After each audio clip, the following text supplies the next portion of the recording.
তুমি জানলা দিয়ে বসে সামনে একটা পুতুল রেখে বাইরের দৃশ্য দেখছো, তখন লক্ষ্য করে দেখবে পুতুলটা যেন কেমন একটা ঝাপসা ঝাপসা দেখাচ্ছে, কিন্তু বাইরের অংশ একদম পরিষ্কার। আবার পুতুলে ফোকাস করলে বাইরের অংশ ঝাপসা, আবার বাইরে ফোকাস করো, বাইরে থেকে পাখি উঠতে দেখছি, পুতুলের অংশ ঝাপসা। Hello everyone and welcome back to our YouTube channel Skynova. আর আজকে আমরা পড়তে চলেছি মানুষের চোখের উপযোজন ক্ষমতা এবং চোখের বিভিন্ন রোগ সম্পর্কে। চলে এসেছি আমাদের স্ক্রিনে। এবার ভালো করে আমি সমস্ত কিছু বুঝিয়ে দেবো, যাতে আমাদের মাধ্যমিকে ভৌত বিজ্ঞানের প্রশ্ন আসুক, জীবন বিজ্ঞানের প্রশ্ন আসুক, আমরা যেন মানব চক্ষুর উপযোজন এবং এর ত্রুটির থেকে যা প্রশ্ন আসবে কোনোটা আমাদের মিস না হয়ে যায়। তাহলে চলো এটা শুরু করা যাক। তো আমাদের সবার প্রথমে বুঝতে হবে যে উপযোজন কি।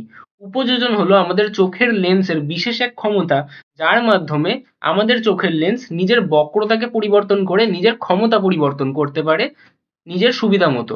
কি বললাম, সব মাথার উপর দিয়ে গেল? বোঝাবো ধীরে ধীরে। আমাদের তাহলে লেন্সের ক্ষমতা পরিবর্তনের প্রক্রিয়া কি? আমাদের উপযোজন। বোঝা গেল? আচ্ছা, তাহলে এটা করেও কি করে, নিকট বস্তু মানে যে বস্তু কাছে আছে অথবা দূরের বস্তু, দুটোর উপরেই কিন্তু ফোকাস করতে পারে নিজের সুবিধা মতো। এক এক টাইমে এক একটা করতে পারবে, ঠিক আছে? এমন না যে দূরেরটা আর কাছেরটা একসাথে দেখতে হবে, যেটা আমরা দেখালাম ভিডিওতে। তাহলে প্রথমে আমরা দেখবো যে যখন দূরের বস্তু দেখে তখন কি করে। তাহলে যখন আমি দূরের বস্তু দেখছি না, তখন আমাদের চোখে না কোনো প্রেশার পড়ে না। তাহলে তখন কি হয়, তখন আমাদের সিলিয়ারি পেশিগুলো রিল্যাক্স মোডে থাকে। কি বললাম? রিল্যাক্সেশন মোডে থাকে যখন আমরা দূরের বস্তু দেখছি, ঠিক আছে? দূরের বস্তুর জন্য ডায়াগ্রাম কিন্তু এটা, ঠিক আছে? পরপর দেওয়া আছে। তাহলে দূরের বস্তু যখন দেখছি তখন আমাদের এই যে সিলিয়ারি পেশি, এই পেশিগুলোর নাম কি? সিলিয়ারি পেশি, ঠিক আছে? সিলিয়ারি পেশি। এবার এই পেশিগুলো কি করে? রিল্যাক্সেশন মোডে থাকে, ঠিক আছে? একদম শিথিলকরণ অবস্থায় থাকে। এইবার তাহলে কি হয়, আমাদের এই যে লেন্সটা কি হয়, তাহলে পাতলা পাতলা হয়ে থাকে, ঠিক আছে? তাহলে লেন্সটা আমাদের পাতলা, প্রতিসৃত করার ক্ষমতা কি? কম। তাহলে আমাদের লেন্সের কি ক্ষমতাটাই তাহলে কম। তাহলে লেন্সের কি ক্ষমতা কম। তাহলে যখন আমাদের দূর থেকে যেমন আমি গাছের যখন আমি লাইট রেস গুলো আসছে, তাহলে ওটা সমান্তরাল হয়ে আসবে। তাহলে সমান্তরাল হয়ে আসলো, এখানে এসে কি হবে, তাহলে এরকম ভাবে কনভার্জ হয়ে কি হলো, এরকম ভাবে ইন্টারসেক্ট করলো এবং রেটিনায় প্রতিচ্ছবি তৈরি হলো। তাহলে এটা তো আমি দেখতে পেলাম। কিন্তু এখন যেহেতু আমাদের লেন্সের কি ক্ষমতাটা কম, যত পাতলা লেন্স হবে তত কি তার ক্ষমতা কম হবে। তাহলে পাতলা লেন্স মানে কি, এর ক্ষমতা কম বা পাওয়ারটা কম, ঠিক আছে? লেন্সের পাওয়ার কম। তাহলে লেন্সের পাওয়ার কম মানে কি, ও অল্প একটু বেঁকাতে পারবে এরকম ভাবে, অল্প একটু কনভার্জ করাতে পারবে। তাহলে এই যে রশ্মিটা আসলো তাকে অল্প একটু কনভার্জ করে দিল, এরকম ভাবে গেল। এই রশ্মিটা আসলো তাকেও অল্প একটু কনভার্জ করালো, তাহলে এরকম ভাবে গেল। তাহলে দুটো কিন্তু আমাদের রেটিনাতে মিলিত হলো, ঠিক আছে? বোঝা গেল? এইবার যখন আমি তখন নিকটে থাকা কোনো বস্তুকে দেখছি, যেরকম আমি পুতুলটাকে দেখার চেষ্টা করছি, তাহলে যেই আমি পুতুলটাকে দেখার চেষ্টা করবো তখন তো মুশকিল হয়ে যাবে। পুতুলটা তো আমাদের এখন দূরে নেই, কাছে রয়েছে। তাহলে কাছ থেকে আসা আলোক রশ্মি তো তির্যক ভাবে আসে, তাহলে ওই আলোক রশ্মিটা এরকম ভাবে আসলো, এরকম ভাবে আসলো। এইবার একে যদি আমি বেঁকিয়ে রেটিনায় ফেলতে চাই, তাহলে তো এতটা বেঁকাতে হবে। তার মানে কতটা বেঁকাতে হচ্ছে, এরকম ভাবে আসছে, এতটা বেঁকাতে হবে। কিন্তু এতটা তো আমি বেঁকাতে পারবো না। কেন? কারণ আমার তো এখন লেন্সটা কিরকম, লেন্সটা পাতলা, আর পাতলা লেন্সের তো ক্ষমতা কম। তাহলে ও কিন্তু এই যে রশ্মিটা, ও এরকম যাওয়ার কথা ছিল, তাকে কিন্তু অল্প একটুই বাঁকাতে পারলো, এখানে যেটুকু বাঁকাতে পেরেছিল সেটুকুই বাঁকাতে পারলো। তাহলে ও কিন্তু বেঁকে রশ্মিটা এরকম চলে গেল। আবার নিচ থেকে যে রশ্মিটা আসছিল তাকেও কিন্তু অল্প একটুই বাঁকাতে পারলো, তাহলে সেই রশ্মিটাও কিন্তু এরকম ভাবে চলে গেল। তাহলে এই দুটো প্রতিস্থিত রশ্মি কি ছেদ করলো আদৌ? না, ছেদ তো করলোই না রেটিনাতে। তাহলে কি আমরা ঠিক করে দেখতে পাবো? পাবো না। সেটাই কিন্তু হচ্ছিল আমাদের এই ভিডিওতে, যেখানে আমরা এই আশেপাশের পিছনের দিকে যখন তাকাচ্ছি, তখন আমি দূরের গাছ, আমি এখানকার যে কামরাগুলো আছে সমস্ত কিছু কিন্তু ঠিক করে দেখতে পাচ্ছি। কিন্তু আমাদের এই পুতুলটা কেমন আবছা আবছা হয়ে গেছে। বোঝা যাচ্ছে কেন? কারণ আমি দূরের জিনিস যখন দেখছি তখন কি আমাদের লেন্সটা পাতলা হয়ে গেছে। লেন্স পাতলা হলে কি হবে, তার পাওয়ার কমে যাবে। পাওয়ার কমলে কি হবে, সে দূরের জিনিস তো দেখতে পাবে, কিন্তু কাছের জিনিস থেকে যে তির্যক রশ্মি আসছে তাকে আর কনভার্জ করাতে পারবে না। বোঝা গেল? তাহলে এটা হলো আমাদের দূরের জিনিস দেখার জন্য। তাহলে দূরের বস্তু দেখার ক্ষেত্রে উপযোজন ক্ষমতা কেমন হয়, আমাদের সিলিয়ারি পেশি, এটা সিলিয়ারি হবে, হ্যাঁ। সিলিয়ারি পেশির শিথিলকরণ মানে রিল্যাক্সেশন মোড হয়, রিল্যাক্সেশন মোডে থাকে। তাহলে কি হয়, আমাদের লেন্সটা পাতলা হয়। পাতলা হওয়া মানে কি, পাতলা হওয়া মানে আমাদের বক্রতা কম। বক্রতা যত কম হবে তত আমাদের বক্রতা ব্যাসার্ধ কি হবে, বেশি হবে, ঠিক আছে? বক্রতা যত কম হবে তত আমাদের বক্রতা ব্যাসার্ধ কি হবে, বেশি হবে। এবার বক্রতা ব্যাসার্ধ বেশি হলে কি হবে, আমাদের ফোকাস দৈর্ঘ্য বেশি হবে। আর ফোকাস দৈর্ঘ্য বেশি হলে কি হবে, আমাদের পাওয়ার বা ক্ষমতা কিন্তু কম হবে। পি মানে কি, ক্ষমতা, ঠিক আছে? কেন? কারণ আমরা একটা ফর্মুলা জানি যে আমাদের P is equal to 1/f, যেখানে এফ কি আমাদের ফোকাস দৈর্ঘ্য, এবং সেটা কিন্তু আমাদের মিটারে থাকতে হয়। তাহলে এরা কি পরস্পর ব্যস্তানুপাতিক সম্পর্কে থাকে। তাহলে যত বক্রতা কম হবে, বক্রতা মানে কি, কতটা কার্ভ আছে, তাহলে কিন্তু আমাদের বক্রতা ব্যাসার্ধ তখন বেশি হয় যত আমার বক্রতা কম হবে। বক্রতা কম হলে বক্রতা ব্যাসার্ধ বেশি হবে, বক্রতা ব্যাসার্ধ বেশি হলে আর ইজ ইকুয়াল টু 2f, তাহলে কি আমাদের ফোকাস দৈর্ঘ্যটাও বেশি হবে, এবং তাহলে ক্ষমতা তখন কি হবে, কমে যাবে। তাহলে আমাদের যেই লেন্সটা পাতলা হলো তাহলে বক্রতা কমে গেল, বক্রতা কমলে ফোকাস দৈর্ঘ্য বৃদ্ধি পায়, আর ফোকাস দৈর্ঘ্য বৃদ্ধি পেলে কি হবে, আমাদের ক্ষমতা হ্রাস পাবে, আর ক্ষমতা হ্রাস পেলে কি হবে, তখন আমাদের এরকম প্রবলেমটা হবে। ঠিক আছে, তাহলে আমি যখন নর্মাল স্টেটে দূরের জিনিস দেখছি তখন আমি তাই কাছের জিনিস দেখতে পাবো না। আবার যখন আমি কাছের জিনিস দেখতে যাচ্ছি, আমি এখন কাছে ফোকাস করছি, এবার যেই কাছে ফোকাস করছি তাহলে তখন কি হলো, তখন আমি তাহলে পুতুলটাকে দেখতে পাচ্ছি কিন্তু ব্যাকগ্রাউন্ডটা দেখতে পাচ্ছি না। কেন? কারণ তখন কি হচ্ছে, যেই কাছের জিনিস আমি দেখতে যাবো, কাছের জিনিস দেখার জন্য তাহলে কি করতে হবে, ওরকম পাতলা লেন্স থাকলে তো হবে না, তাহলে কি করতে হবে, আমাকে লেন্সটা মোটা করতে হবে। তাহলে লেন্স মোটা করার জন্য দায়ী কে? লেন্স মোটা করার জন্য আমাদের এই যে সিলিয়ারি পেশি, সিলিয়ারি পেশির তখন সংকোচন হয়ে যায়। কি হয়? সিলিয়ারি পেশির সংকোচন হয়ে যায়। তাহলে যেই আমাদের সিলিয়ারি পেশি কন্ট্রাক্ট করে যাবে বা সংকুচিত হয়ে যাবে, তখন কি হয়, আমাদের এই লেন্সটা মোটা হয়ে যায়। এবার যেই লেন্স মোটা হয়েছে, কি বললাম, লেন্সটা আমাদের মোটা হয়ে যাচ্ছে, মানে তার বক্রতা কি হচ্ছে, আমাদের বেড়ে যাচ্ছে। লেন্স যত মোটা হবে তত কি তার ক্ষমতা বেড়ে যাবে। কি বলবো, যত লেন্স মোটা হবে তত তার ক্ষমতা বেড়ে যাবে। তাহলে এখন এই লেন্সের ক্ষমতা বেশি, তাহলে যখন আমার কাছের বস্তু মানে আমাদের পুতুলটা কাছে আছে, তার থেকে তির্যক রশ্মি আসছে, কিন্তু এখন ওর ক্ষমতা বেশি, তো তাহলে ওকেও কি বেশি কোণে পাঠিয়ে দিতে পারবে। তাহলে এখন আমাদের অনেকটা বেশি কোণে কিন্তু ওটা প্রতিষ্ঠিত হতে পারলো, এই রশ্মিটাও বেশি কোণে প্রতিষ্ঠিত হতে পারলো, এবং ফাইনালি গিয়ে কিন্তু আমাদের রেটিনাতে ছেদ করলো। ঠিক আছে, কিন্তু এখন যখন দূরের আমাদের গাছ বা আমাদের ওই যে বাড়ির টালি ছিল, সেগুলোর থেকে দূর থেকে সমান্তরাল রশ্মি আসছে, লেন্সটা তো আমাদের এখনো মোটাই রয়েছে, যখন আমি দূরে কাছের জিনিস দেখতে বসছি, তাহলে আমাদের এই মোটা লেন্স কি করবে, এই দূর থেকে আসা এইটা তাকে একটুখানি না পাঠিয়ে অনেকটা তাহলে আমাদের বেঁকিয়ে দেবে। তাহলে বেঁকিয়ে দিলে কি হচ্ছে, এটা এতটা বেঁকে গেল, এটা এতটা বেঁকে গেল, তাহলে তো আমাদের রেটিনার আগে গিয়ে ছেদ করে ফেলবে। তাহলে ও কিন্তু আমাদের রেটিনাতে গিয়ে প্রতিচ্ছবি তৈরি করছে, এবং আগে আমাদের ভিট্রিয়াস হিউমারে এসে প্রতিচ্ছবি তৈরি করে ফেলছে। তাহলে কি সেটা ক্লিয়ার আসবে? আসবে না। তাই তখন কি আমাদের ব্লার দেখায়।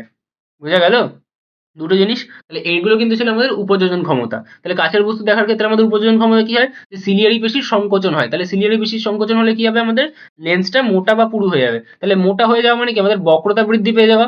বক্রতা বৃদ্ধি পেলে কি হবে, আমাদের বক্রতা ব্যাসার্ধ কমে যাবে। তাহলে কি হবে, ফোকাস দৈর্ঘ্য কমে যাবে। ফোকাস দৈর্ঘ্য কমলে কি হবে, লেন্সের যে ক্ষমতা বা পাওয়ার সেটা কিন্তু বেড়ে যাবে। তাই লেখা আছে এখানে সমস্ত কিছু। ঠিক আছে, আচ্ছা, এগুলো কিন্তু লিখতে দেয় আমাদের বায়োলজিতে।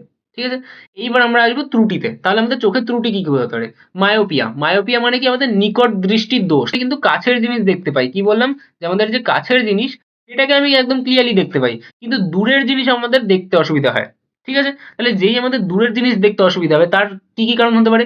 এক তো আমাদের পাওয়ারটা অলরেডি বেশি, পাওয়ার বেশি থাকলে কি হবে, তখন লেন্সটা মোটা হবে। লেন্স মোটা থাকলে কি হবে, দূর থেকে যখন আলো আসছে ওই আগে গিয়ে তাহলে কি হবে, রেটিনা আগে গিয়ে ছেদ করে যাবে, যেটা আমাদের এক্ষুনি দেখছিলাম আমরা। তাহলে সেই সমস্যাটাই তার নিশ্চয়ই ইনবিল্ড রয়েছে, যে সে নর্মাল টাইমেও দেখতে পাবে না এরকম ভাবে।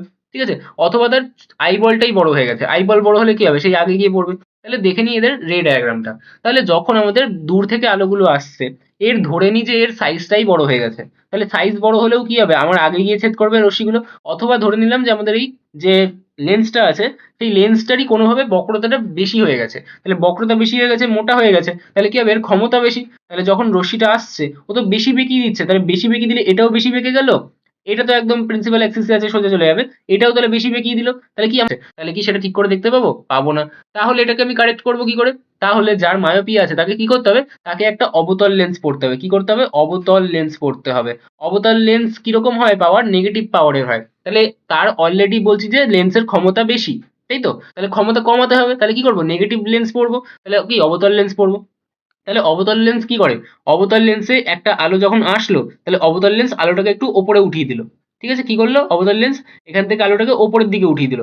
এই আলোটাও আসলো, একেও কি করলো, ওপরের দিকে উঠিয়ে দিল। তাহলে যেই এবার আলোটা ওপরের দিকে উঠলো, এবার যদি বেশি বাঁকে তাহলেও কি হবে, রেটা এখানে গিয়ে পড়লো, এই রেটাও কি এখানে গিয়ে পড়লো। তাহলে কি আমাদের হলো, ফাইনালি রেটিনাতে প্রতিচ্ছবি তৈরি হলো। এরকম ভাবে মনে রাখতে পারো যে আমাদের লেন্সের ক্ষমতা যদি অলরেডি বেশি হয়, মানে পাওয়ার বেশি হয়, তখন তাহলে বেশি আগে ফেলে দেবে। তাহলে পাওয়ার কি কমাতে হবে, তাহলে কি আমি নেগেটিভ লেন্স পড়বো বা অবতল লেন্স পড়বো। বোঝা গেল?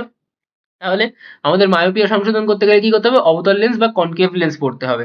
রশ্মিকে ছড়িয়ে রেটিনায় ফোকাস করাতে হবে তাহলে। ঠিক আছে, আচ্ছা, এবার কি আমাদের হাইপারমেট্রোপিয়া। হাইপারমেট্রোপিয়া তাহলে কি হবে, উল্টো, দূরদৃষ্টি রোগ। তার মানে আমি দূরের জিনিস দেখতে পাবো, কাছের জিনিস দেখতে পাবো না। তাহলে এই ক্ষেত্রে কি হবে, এই ক্ষেত্রে তাহলে আমাদের পাওয়ারটা কমে যাবে। তাহলে কোনো কারণে আমাদের কারণ কি হতে পারে, যে আমাদের লেন্সের ক্ষমতা কমে গেছে, অথবা আমাদের চোখের বলটা স্বাভাবিকের থেকে ছোট হয়ে গেছে। তাহলে কি হবে, আমাদের যে চোখের বলটা যদি ছোট হয়ে যায়, তাহলে পিছনে গিয়ে পড়বে। তাহলে পিছনে গিয়ে পড়লেও তো আমাদের হবে না। চলে আসি আমরা আমাদের ডায়াগ্রামে। তাহলে যেই আমাদের একটা আলোক রশ্মি আসছে, আসার পর কি হচ্ছে, এর ক্ষমতা কম, তো তাহলে ও ঠিক করে এরকম ঢোকাতে পারছে না। তাহলে কি হবে, ও পিছন দিকে গিয়ে এখানে চলে আসলো। আবার এই রশ্মিটাও আসলো আমাদের সমান্তরাল, তাহলে কি হবে, ও এরকম ভাবে যখন আসবে ওকে তো বেশি বাঁকানোর দরকার ছিল, এতটা বাঁকানোর দরকার ছিল, কিন্তু এতটা তো করতে পারছে না, ওর তো পাওয়ারটা কম। তাহলে কি করবে ও, অল্প বাঁকাতে পারবে, তাহলে কি হবে, রশ্মিটা এরকম সোজা চলে গেল। তাহলে ও কি এত রেটিনাতে ছেদ করলো না, তাহলে কি করলো, পিছনে গিয়ে ছেদ করছে। তাহলে কি আমাদের ছবিটা ঠিক করে তৈরি হবে, হবে না। তাহলে কি হচ্ছে তখন, আমাদের অস্পষ্ট প্রতিচ্ছবি তৈরি হচ্ছে। তাহলে এবার এর তো আমাদের পাওয়ার কম, কি বলছি যে এর ক্ষমতা আমাদের কম হয়ে গেছে উল্টো। তাহলে এর ক্ষমতা কম হয়ে গেছে, একে ক্ষমতা বাড়াতে হবে। তাহলে আমি কি করব, তখন তাহলে আমি উত্তল লেন্স পরবো। কেন, কারণ আমাদের উত্তল লেন্স কি হয়, প্লাস প্রকৃতির হয়, তাহলে আমি প্লাস পাওয়ারের চশমা পরবো। তাহলে আমি কি করবো, একটা উত্তল লেন্স দিয়ে দেবো। তাহলে উত্তল লেন্সে কি হবে, একটা আলোক রশ্মি আসছে এরকম ভাবে, তাকে অলরেডি আরেকটু ঢুকিয়ে দেবে এরকম, ঠিক আছে। এবার আরেকটা আলোক রশ্মি এখান দিয়ে আসছে, তাকে অলরেডি একটু ঢুকিয়ে দেবে ভিতরের দিকে। তাহলে এবার তারপর যখন এ আমাদের কনভার্জ করাবে, তাহলে ঠিক জায়গায় গিয়ে কনভার্জ করিয়ে দিল। বোঝা গেল। আর না হলে এরকম ভাবে মনে রাখবে যে অলরেডি আমাদের লেন্সের ক্ষমতা কম ছিল, তাহলে বাড়ানোর জন্য কি করতে হবে, আমাকে প্লাস পাওয়ারের চশমা দিতে হবে, যেটা কি আমাদের উত্তল লেন্সের চশমা। তাহলে কি হবে, আমাদের রেটিনাতে কি এবার তৈরি হচ্ছে, তার মানে সঠিক প্রতিচ্ছবি তৈরি হবে। তাহলে আমাদের ডায়াগ্রাম গুলো কি ভালো করে বোঝা যাচ্ছে, ক্লিয়ার? তাহলে আমাদের হয়ে গেল আমাদের হাইপারমেট্রোপিয়া। এবার আসছি আমাদের প্রেসবায়োপিয়া। তাহলে প্রেসবায়োপিয়া কি, প্রেসবায়োপিয়াকে আমরা চার্লসে বলে থাকি। এবার ব্যাপারটা হচ্ছে যে আমাদের যে কোনো পেশি যত আমাদের বয়স হতে থাকবে, সেই পেশিটা দুর্বল হতে থাকবে। সেম জিনিসটা আমাদের তাহলে এই সিলিয়ারি পেশি, যে সিলিয়ারি পেশি কি আমাদের দায়ী আমাদের উপযোজন ক্ষমতার জন্য। উপযোজন হচ্ছে কি, যে আমাদের কাছের জিনিস দেখবো বা দূরের জিনিস দেখবো, সেটার ভিত্তিতে আমি নিজের লেন্সের ক্ষমতাটাকে বাড়াচ্ছি কমাচ্ছি। কখনো লেন্সটাকে মোটা করে দিচ্ছি, কখনো লেন্সটাকে পাতলা করে দিচ্ছি। তার মানে আমাদের সমস্ত কাজটা কে করছে, সিলিয়ারি পেশি করছে। সিলিয়ারি পেশি যদি রিল্যাক্সেশন মোডে থাকে, মানে শিথিলকরণ অবস্থায় থাকে, তাহলে কি হবে, আমাদের লেন্সের বক্রতা কম হবে, লেন্সটা পাতলা হবে, তাহলে কি হবে, আমাদের পাওয়ার কম হবে।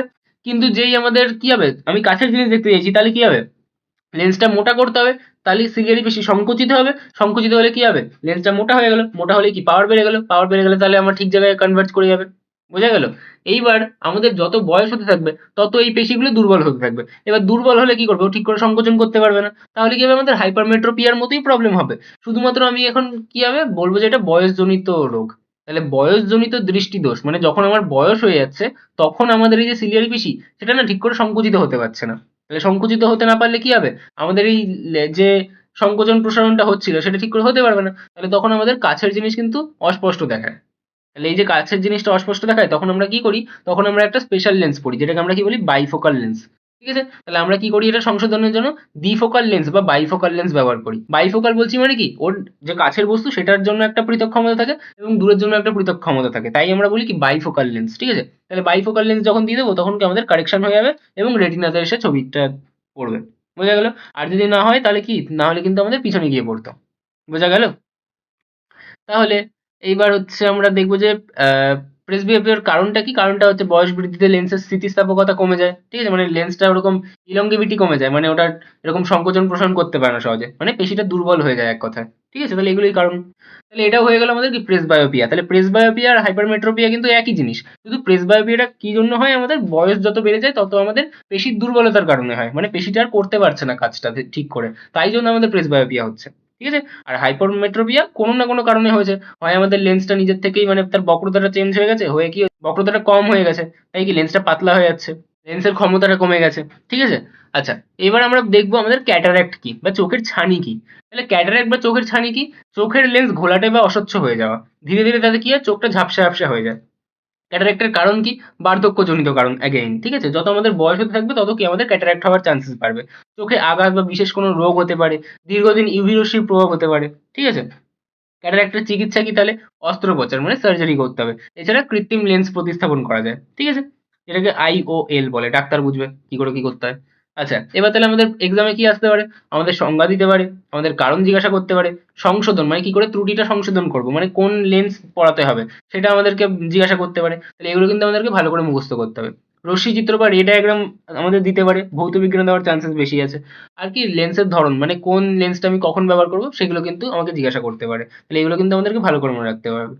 তাহলে আশা করি এই জিনিসটা পুরো ভালোভাবে ক্লিয়ার হয়েছে। এটা কিন্তু একটা কমন জিনিস, এটা কিন্তু আমাদের সবার লাগে, আমাদের মধ্যে বেশিরভাগেরই হয়তো চোখে চশমা রয়েছে। তো আমরা পড়ি যে আমি প্লাস পাওয়ারের চশমা পরছি, আমি মাইনাস পাওয়ারের চশমা পরছি, কিন্তু আমি বুঝি না। আর এই টপিকটা আমাদের ক্লাস 10 তো রয়েছে, ভৌত বিজ্ঞানও রয়েছে, জীবন বিজ্ঞানও রয়েছে, কিন্তু বেশিরভাগ স্টুডেন্টই কিন্তু এগুলো ঠিক করে বুঝতে পারে না, কারণ তাদেরকে ঠিক করে বোঝানো হয় না। আমি চেষ্টা করলাম আমার তরফ থেকে যতটা ভালো করে সম্ভব বোঝানোর। আশা করি তোমরা বুঝতে পেরেছো, এই জিনিসটা তোমাদের ভালো লেগেছে।